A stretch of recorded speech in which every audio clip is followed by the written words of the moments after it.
Vlog. Thank you so much mga team abroad, team Pilipinas, team seniors, team bahay. Magandang araw sa inyong lahat. Ngayon po ay February 2, 2026.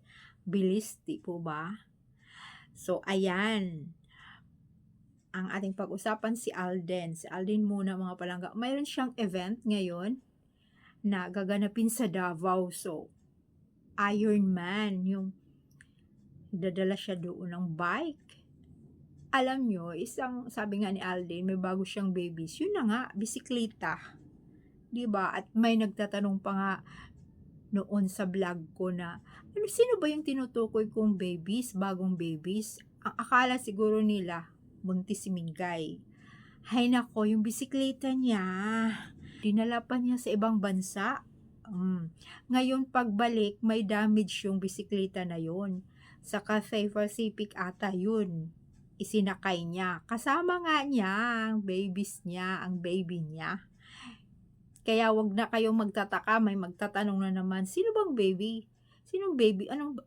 Sino yung babies? May bago bang babies o nanganak si Mingay o buntis si Mingay na hindi naman nila daw nakita? Naku po, yun ang tinutukoy niyang baby niya, yung bisikleta. So ayun na nga, dinala nga niya yun sa abroad. Nangyari, nagreklamo siya kasi may gas-gas o na damage. Yung pala, yung bisikleta na yun ay milyones. Kaya, nireklamo niya. Ayun. Tapos yung mga balita na buntis si Mingay, palagi na lang yan buntis. Alam nyo, syempre, hindi daw si Alden, kay Kong daw.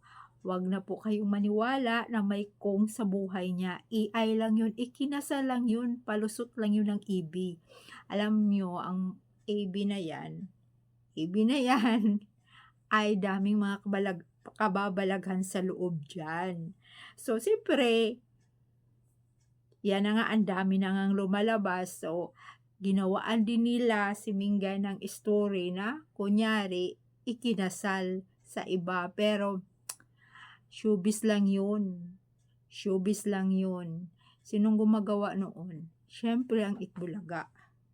Sa kanila nang galing yun. Unang-una, sila ang nagpasabog noon. Pinaghiwalay ang Aldab, o ayan, ikinasal, ayan. Ang dami nilang mga kasinungalingan na ginawa sa mga, of course, sa atin, sa Aldab Nation. Di po ba? Masakit talaga yun. Basta mawala lang yung Aldab Nation dahil talagang ang daming Aldab Nation kapit hanggang ngayon. So, para talaga mawala, ayan, nyari ikinasal, pero hindi naman yun katotohanan ikinasal. Ang daming mga lumalabas na pictures, pero may mga tabingi naman. Tapos ilang beses nagpapalit-palit ng gown. Ganun ba yun? Pag ikasal ka pala, palit-palit ka ng ibang style? Ilan yun? Ilang style yun na mga damit na yun? Ganun ba? Tapos andoon sa tuktok, tapos bagyo yun?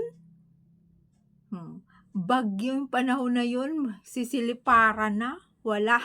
Andoon pa sa yung lugar na yun.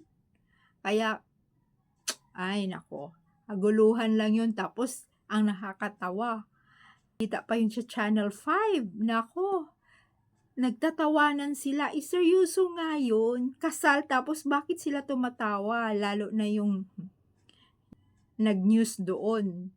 O, di ba? Pagtawanan mo ba yun, kasal? So, alam din kasi nila kung ano sa likod. Alam nila kung talagang sino ang tunay na asawa ni Mingay. Palabas lang yun. Wasakin talaga ang fandom ng Aldab Nation. Yun ang number 1. Kasi si Alden ay may ibang pinipirmahan na exclusive na kontrata na kisyo puro lang single, bawal ang double. Tayo, pinapaniwalaan talaga natin ay kasal na yan ng ating Aldab noon pa since 2016. Di pa po mga palangga.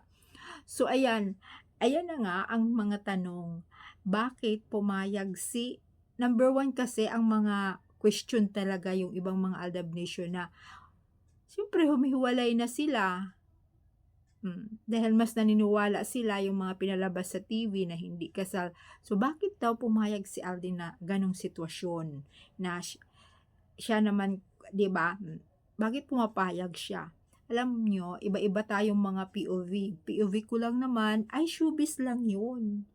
Hmm, Tapos 'yan na nga may nag-comment sa atin na kahit daw sa side ni Mingay, kahit daw sa side ni kahit daw mismo si Alden nagsasalita na ikinasal na daw talaga si Maine doon kay Kong. Ay naku, AI lang 'yun, gawa-gawa nga nila 'yun, walang mga katotohanan. Siyempre utos 'yun, o sabihin mong ganito para maniniwala yung mga tao. Pero gano'n talaga ang showbiz, ang daming mga artistang beteranong mga artista, siyempre 'wag mo daw isiwalat yung mga ng buhay mo sa showbiz, showbiz 'yan, eh. At saka ngayon mga palangga, grabe ang bashing, 'di po ba? Grabe ang bashing, hindi ka talaga tatantanan ng mga bashers na 'yan, mga trolls. Ay naku, gagawa talaga sila ng puwede kang hanggang 10 puwede kang 20 times magawa ng account basta gusto mo, basta siraan mo yung tao na yun, puwede kang gumawa ng mga dummy account. Gano'n ang style noon, ewan ko ba bakit gano'n ang style ngayon. Ewan ko ba bakit din ano, na gano'n na lang, hindi ka natatakot na gumagawa ng kahit sasabihin nila, hindi 'yan kasalanan na manira ng tao. Alam niyo, kasalanan mo 'yan, eh, wala yung tao na 'yan, yung sinisiraan mo, wala namang ginawa sa iyo, mga kasalanan, 'di po ba? Gaya sa akin halimbawa lang ng babash gano'n, wala naman akong ginagawa. Puwede mo namang lampasan kung ayaw mo manood, 'di ba? Hindi yung magko-comments ka kaagad, eh, hindi mo naman talaga tutaleng kilala siya, 'di ba? Gano'n din, kahit nga Diyos ko, wala nga nakakilala sa akin pero mambabash tereble, 'di ba? Pero mas lalo na nga yung mga sikat, dami-daming mga bashing, 'di ba mga palangga? Kaya 'wag nating, intindihin, basta yung atin talaga tandaan natin malapit na 'yan, ilalabas din nila ang katotohanan mga palangga. Kaya, ay nako, yung mga lumalabas nga ngayon, hmm, nagkakalaban-laban na nga yung Catherine at saka Alden. O ang dami. Lumalabas, nag-awayan na yung mga fans nila.